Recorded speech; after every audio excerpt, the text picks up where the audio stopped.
Good morning, good day, good afternoon, or evening to wherever you are. I'm your smart boy, and today I'll be talking about top 5 man-eating outbreak Korean movies that you should watch. This list of recommendation will be based on my opinion, so if you have your own list, be sure to comment down below. Also, I list these movies in random order since I don't know which one's better than the other, so yeah, enjoy the video.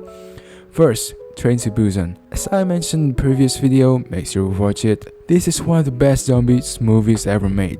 So I'm just gonna make it fast for this one cause you can also find this in the previous video. The synopsis for the movie is a father and a daughter had to find a way to survive with other passengers after trapped in a train with the zombies.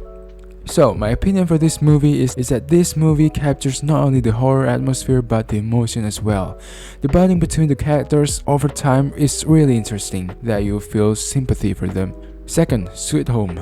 Well, you must be wondering why the title is not Top Zombie Outbreak Korean Movies. Well, that's because of this one. This Korean Netflix series uses the same formula but different ingredients.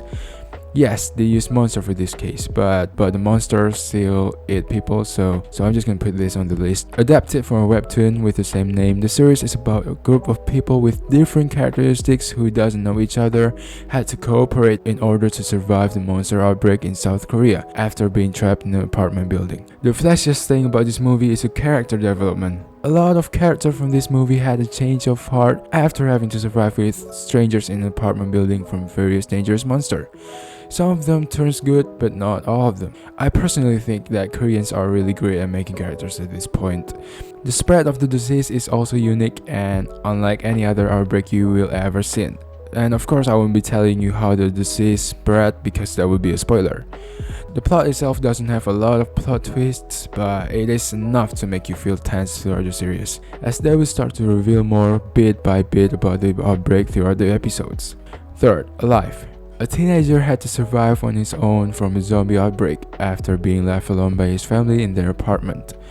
This is another zombie outbreak movie, but this time it rather focuses on the drama instead of the horrors in my opinion. But sure, there are still some moments where you will feel the tense atmosphere. They don't really have a lot of characters for this movie, but it is somehow enough to make you interested to keep watching. And I think that is because the struggle that adds more throughout the movie. For instance, the teenager finds more and more problem having to live on his own in the middle of a zombie outbreak.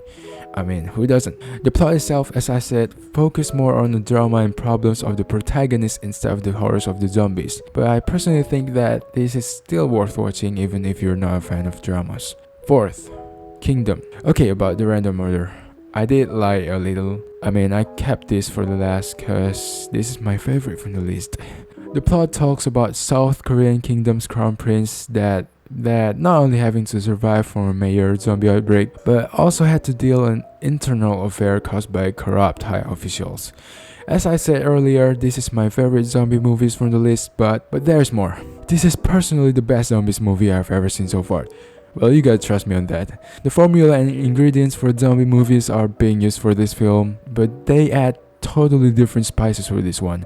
Instead of taking place in modern time, it took place in Korean's Joseon period, which I'm sure most of you don't know what it is, and so do I. Wait a sec, let me Google it. So the Joseon period is a period that started in 1937, and this series took place in 3 years after the war with Japan in the period. So the weapons they used to slay zombies are swords, bows, spears, and all the other traditional stuff, which is unique in my opinion since it will of course be harder to finish the job with those weapons. That's why the casualties in this movie really is bigger than the most zombie movies. Anyway, the characters, as all the Korean movies have, I suppose, have such a great development. I'm not gonna lie on that one. Not only the protagonist, which is the crown prince, but the supporting, even the villain have an interesting character developments as well. Well, except for the zombies, of course. The plot itself does have a few plot twists, but don't you worry. It doesn't require much thinking to figure out what's going on throughout the series. So that's gonna be it for 4 Korean man-eating outbreak that you should watch. So if you also have your own list of recommendation, be sure to drop in the comment down below. Thanks for watching and listening. Have a nice day.